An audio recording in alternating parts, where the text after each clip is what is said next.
despertar.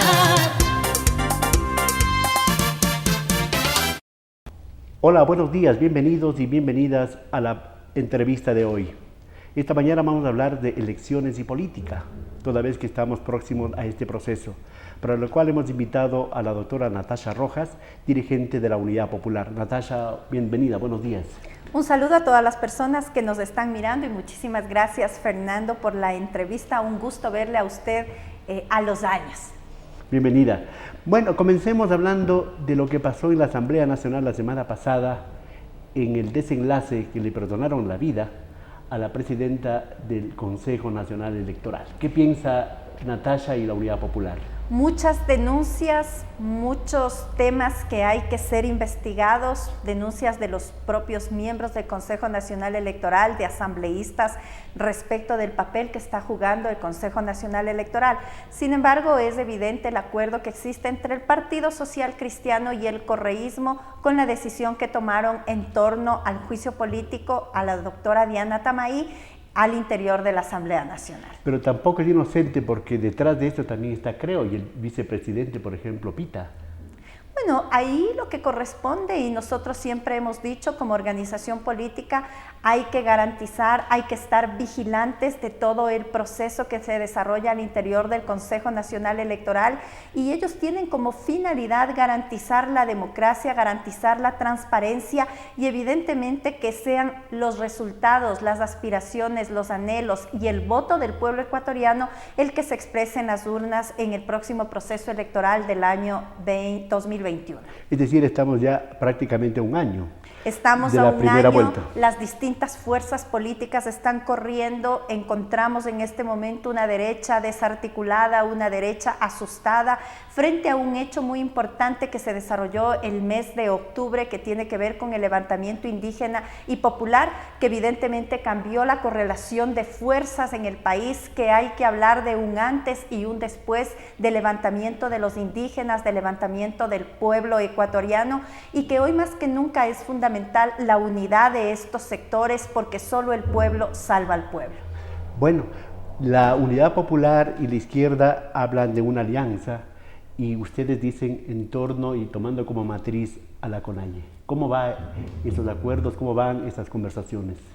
Nosotros hemos hecho dos planteamientos a nivel nacional. El primero, la necesidad de que en el año 2021 el candidato de los pueblos del Ecuador provenga del movimiento indígena ecuatoriano, y en segundo lugar, hacer un llamado a nivel nacional a la conformación de un gran frente social y político, integrado por las organizaciones sociales y populares que han luchado en este país, que tienen propuestas para resolver los distintos problemas, por los jóvenes, el 1.200.000 jóvenes que no han logrado ingresar a las universidades, que no tienen empleo, que tienen sueños, que tienen aspiraciones, por las mujeres, por los indígenas, los trabajadores, las amas de casa, académicos, hombres y mujeres democráticos, progresistas, patrióticos, de izquierda, que consideramos que es muy importante. Y por supuesto por las organizaciones políticas de izquierda y de la tendencia democrática, progresista y patriótica, que logremos enfrentar el proceso electoral.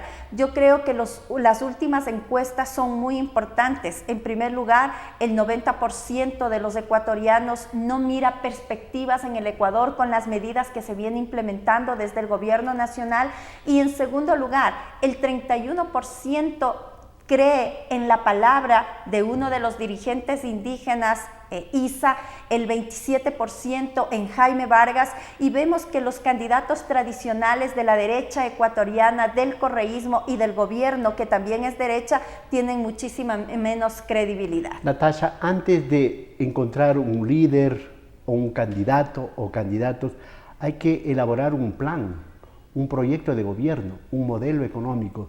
¿Están haciendo eso? ¿Y cuáles son los parámetros principales, brevemente, para elaborar ese plan? Pero por supuesto, en primer lugar necesitamos resolver los problemas económicos en el país, y usted tiene dos opciones.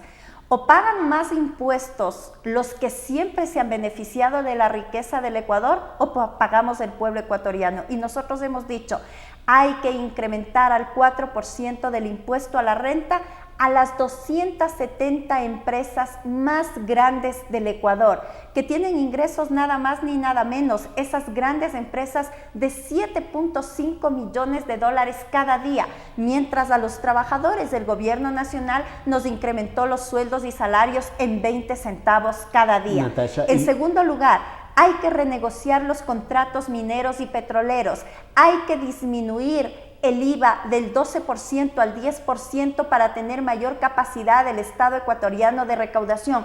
Y esos recursos deben ser invertidos en la reactivación del aparato productivo, en la reactivación del agro, en la generación de incentivos a la empresa privada pequeña, a la empresa privada mediana, a las pymes, que son las generadoras del 80% de empleo en el Ecuador.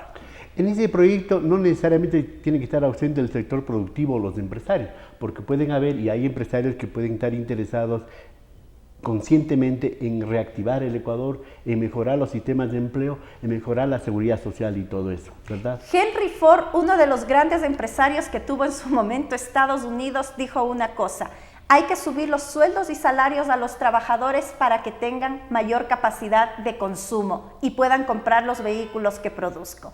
Entonces, ¿qué es lo que pasa en el Ecuador? Esos grandes empresarios son los que se oponen a sueldos de salario, a sueldos de dignidad de los trabajadores. Son los que quieren reformas laborales para que trabajen menos, para trabajar más, para que trabajen menos, para que ganen menos, para precarizar el trabajo en el Ecuador. Son varias medidas. Por ejemplo, en el ámbito educativo, necesitamos una reforma integral de educación que garantice los derechos de los maestros y garantice los derechos de los estudiantes, que elimine, por ejemplo, la prueba Ser Bachiller, que regrese el bachillerato por áreas especializadas, que se elimine el bachillerato general unificado, que ha afectado fundamentalmente a los jóvenes que han sido experimento en estos 12 años, tanto del correísmo como ahora del gobierno de Moreno.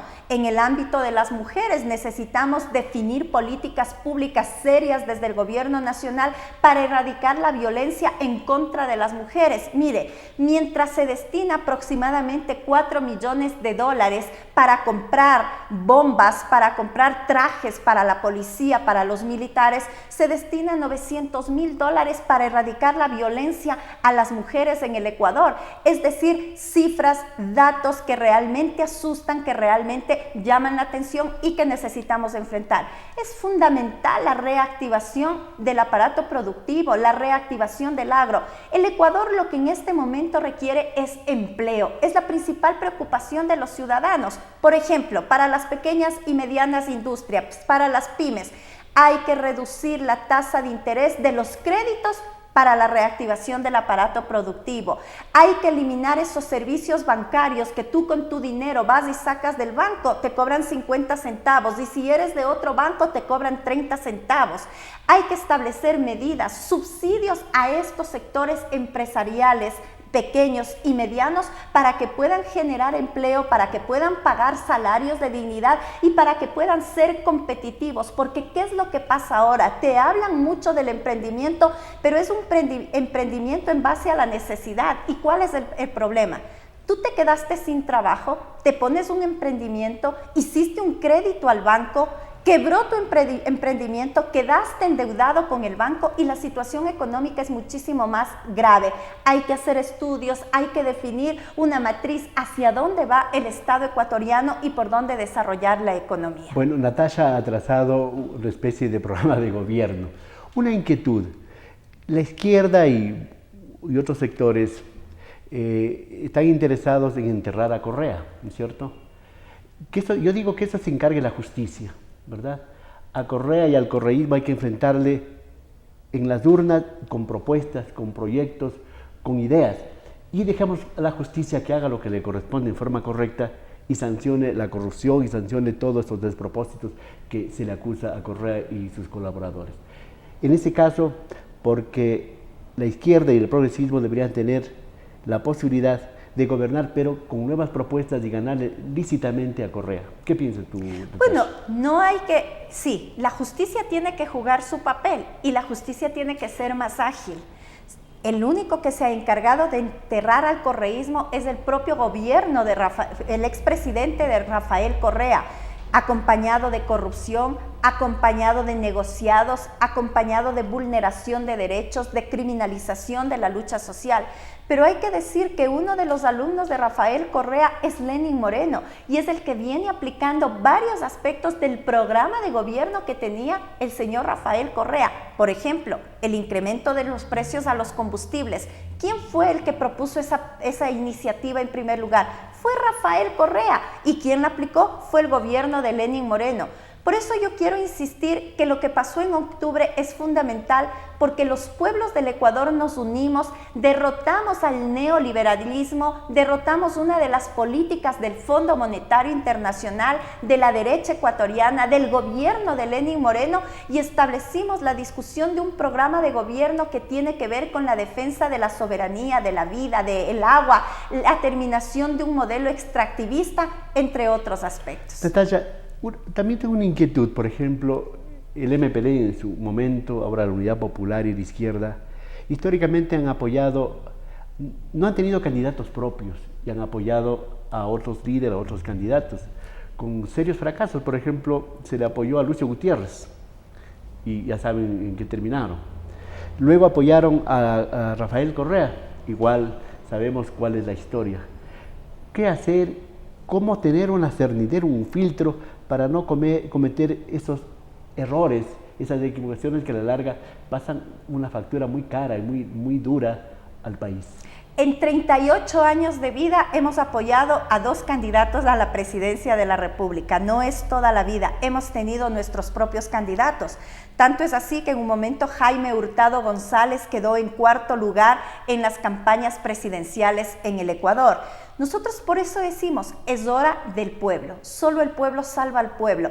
Es el momento de la unidad del movimiento indígena, estudiantil, de mujeres, de trabajadores, de todos los sectores populares que estamos cansados que quienes nos gobiernen se enriquezcan a costillas del pueblo ecuatoriano. Hoy es un momento trascendental para la vida del Ecuador y es fundamental hablar de elecciones, es fundamental hablar de una propuesta de gobierno porque simple y llanamente quien es gobierno, quien está en la Asamblea Nacional son los que definen las políticas económicas, tributarias, sociales, etcétera, a nivel nacional. Entonces es fundamental esta participación.